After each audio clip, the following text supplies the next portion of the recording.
High court permanent bench स्थापन committee के उद्योग से बराघाटी के नेता, मंत्री, सांसद, विधायक तथा दूसरे कार्यकर्ताओं को संबर्धना प्रदान कर सम्मानित किया गया। साथ ही उनकी मांगों के समर्थन के लिए आभार भी व्यक्त किया गया। इस दिन संगठन कार्यकर्ताओं ने किशोरनाथ के आवास गृह में पहुंचकर उन्हें पुष्पस्तबक व उत्तरीय प्रदान कर सम्मानित किया। गौरतलब है कि मुख्यमंत्री हिमंत बिश्व शर्मा के साथ मुलाकात के दौरान नेता मंत्रियों ने काफी सहयोग किया था। साथ ही चीफ जस्टिस के साथ मुलाकात के दौरान भी सहयोग किया गया था।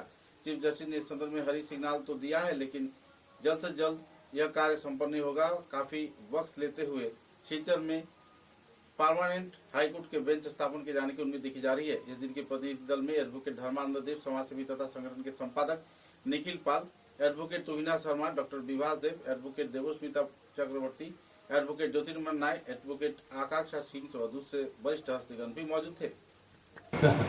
আমরা সঙ্গে আসতে আমরা যে গুয়াহাটি গেছিলাম 3 মিলিয়ন থেকে বড় ক্লাস আপনি সকাল থেকে বিকাল পর্যন্ত আমরা সঙ্গে আসতে গিয়ে আমরা গ্রেটফুল যে আপনি সাপোর্ট আমরা পাইছি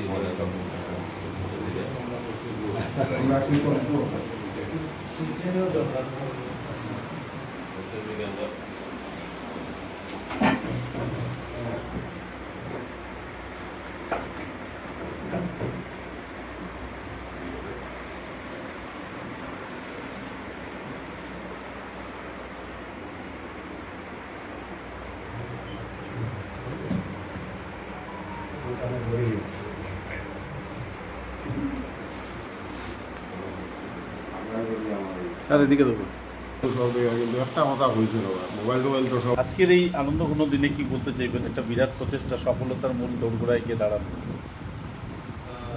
এই ব্যাপারে বলতে চাইব আমাদের কাছাড়বাসী তথা সমগ্র বরাকবাসী কোথায় বলবো যে বরাকবাসী জনগণের অনেক দিনের একটা ইচ্ছা ছিল, ডিমান্ড ছিল যে হাইকোর্টের একটা ব্রাঞ্চ এখানে কাছাড়ে হোক, শিলচরে হোক।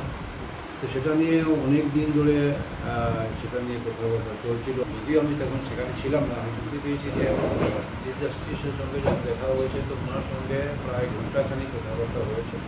আর উনিও আশ্বাসন দিয়েছেন যে সেটা কাছাড়ে বরাকে একটা হাইকোর্ট একটা বেঞ্চ হবে বলে।